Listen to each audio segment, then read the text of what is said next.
Hey, welcome to the stream. Today I'm going to talk to you all about live streaming. This is Ninja. If you've never heard of him before, it's probably because, well, you're not 13.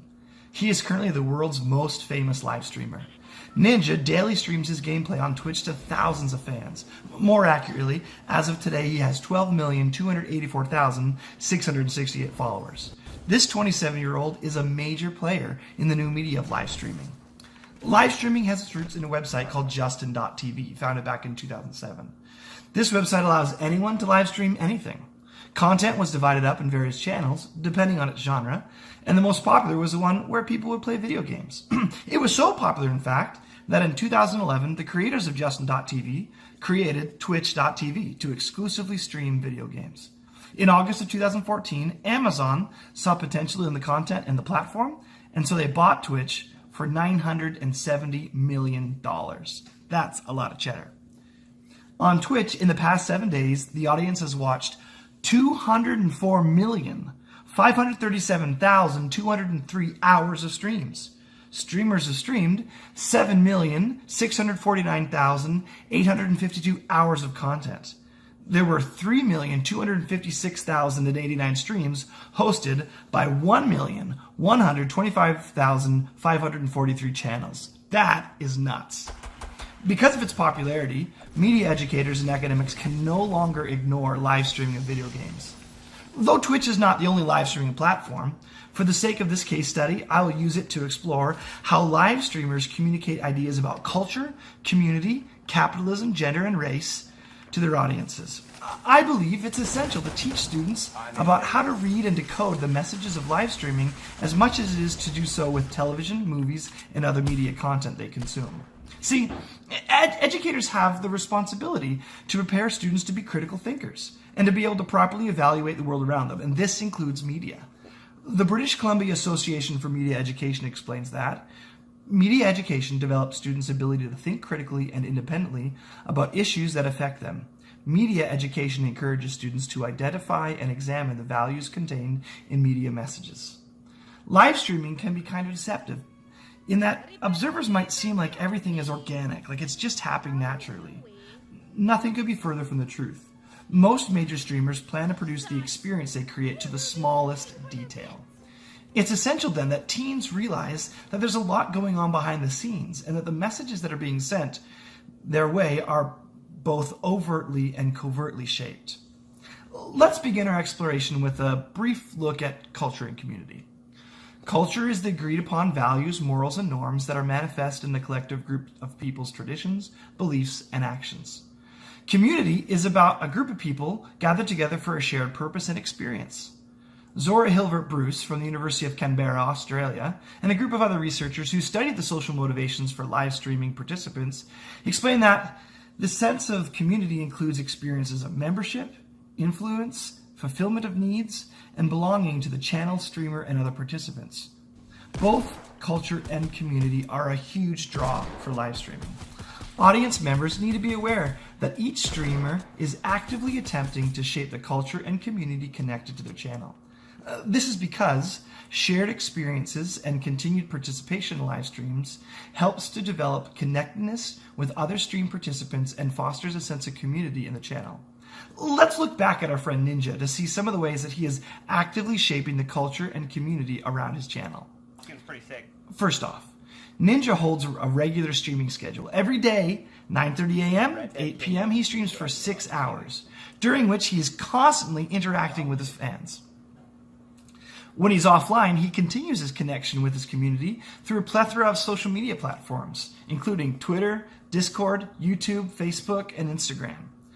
When he does go live, these other communication channels are like a church bell ringing and calling worshipers to service. While he is streaming, there are several other things going on to engage his community. The most important is the chat, where the audience can communicate with each other and with Ninja. In the chat, there are rewards for those who comment regularly, bots that provide information, and special emotes rewarded to subscribers.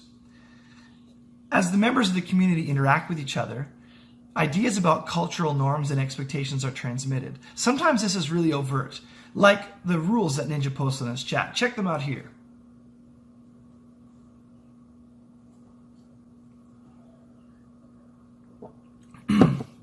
Ninja has to set these rules because, unfortunately, the culture often connected with gaming can be toxic. In many ways, he's trying to change the culture in his community. Thanks to the anonymity of the internet, people will say and do things they never would in person. The same anonymity in the community of Twitch has allowed the development of a practice called swatting. Swatting is when a streamer has a fake emergency called to their house while they're streaming by a viewer. This unfortunately happens all the time. If you're to search YouTube for Twitch swatting, you'll see lots of examples of this. This is a negative manifestation of gaming culture that wastes time and resources of first responders. Swatting can also have serious consequences. In December of 2017, Andrew Finch, a Call of Duty streamer, was killed by police who thought they were responding to a homicide. Culture and community are constantly being shaped by many forces in the medium of live streaming, both for good and bad. Though it may seem that streamers are making their community because they just want to have a nice place for people to hang out, the audience can't ignore the idea that there are economic influences shaping things behind the scenes. Amazon didn't buy Twitch for $970 million because they're big fans of Mario Party streaming. Twitch is a money-making machine where Amazon pays almost nothing for content. Twitch as a platform makes money from ads, subscriptions, partnerships with streamers, and from merchandise. Streamers also have the potential to make tons of money. Ninja, for example, makes over $300,000 a month. A streamer can make money from subscriptions, from advertisements, sponsorships, and even donations from fans. One time, Ninja had $40,000 donated by one fan. The idea is, the more who watch you, the more money you make. You can see why Ninja spends so much time keeping connected with his audience. Game developers are also benefited by streaming. They often choose to loosely apply copyright laws in these settings because, well, it's free advertising and often leads to sales. From an economic standpoint, everyone benefits from you watching streams. Amazon, game developers, and streamers? Well, not all streamers. We could have a long ethical discussion here about the hundreds of thousands of streamers who are making no money. People who are trying hard to break into the world of popular streamers to live the dream where you don't have to get a real job. There are tons of stories of people who have sacrificed friends, families, and careers, well, for nothing. Becoming a popular streamer who makes a lot of money is akin to winning the lottery. Not many people do it. Despite how much you feel like you're a friend with the streamer you're interacting with, you need to recognize that you are their monetization, and everything they do is aimed at getting you to help them make money. Research shows that Twitch viewers are 95% male. So are 65% of streamers. Video game culture was already a male-dominated space, and we can see from these numbers that it's carried over into streaming. Video game culture is often hostile towards women. If you have any doubt about that, just look up Gamergate. Twitch can be a difficult place for streamers and viewers who are female. Many of them are harassed regularly by trolls. One example of this comes in the commonly used term that's misogynistic. The term is Twitch Thoughts, THOTS, which stands for that hoe over there. Amaroth and Alinity are popular Twitch streamers who have been harassed with this derogatory term. In an interview with Motherboard, Alinity stated, "They're trying to control my body. People telling me how I should dress and how I should act. They're trying to diminish my value." Although there's been lots of public support for these streamers, the reality is streaming can be a toxic experience if you're a female. Though Ninja has come out in support of female streamers and gamers, he's not completely off the hook when it comes to sending mixed messages. This August, in an interview, he stated, "I don't play with female gamers." Though his reasoning for this is supported by many, he wants to avoid rumors and harassment to protect his marriage. Others have criticized him for missing an opportunity to change attitudes and culture towards female gamers and streamers. What message is he sending to his huge audience of viewers if they never get to see a female streamer on his channel? Some messages are sent by never being sent. Twitch also has a race problem. It's not just that people of color are underrepresented, but repeatedly streamers and community members are using racial slurs. Twitch has tried to manage this by handing out suspensions to some repeat offenders, but a slap on the wrist doesn't do much to deter it. Once again, our friend Ninja here isn't perfect. Back in March of this year, he got in trouble because he was rapping while playing and dropped a racial slur. He quickly apologized and acknowledged that he has a role to play in fixing the disrespect that's often common in streaming communities. Another area where Twitch has a racist problem and where racist messages are prevalent is in chat. And this often comes in the form of emotes. Now, emotes are more than just happy faces and thumbs up. They're small images that carry large meaning to community members.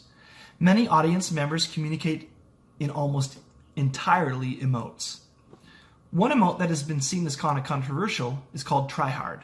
This emote was made from the awkward picture of a popular streamer named Trihex. Initially, it was intended to communicate ideas about excitement and awkwardness.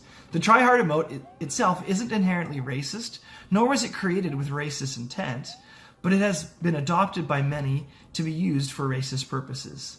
The same can be said of the KFC bucket emote and the Snickers emote, each having meaning added to them by the community, appropriated to mean things and communicate ideas not intended by the original designers.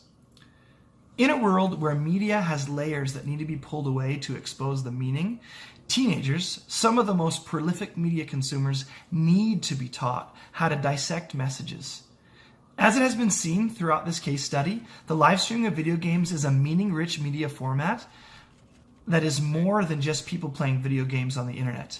Like all media forms, live streams are constantly influenced and being influenced by the culture within which we're all embedded.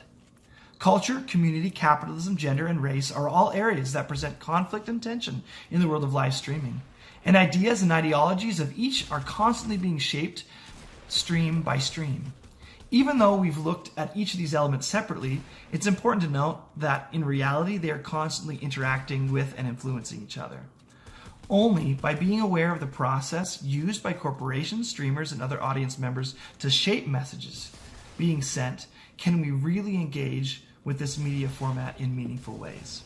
Thanks for watching the stream. Have a great day.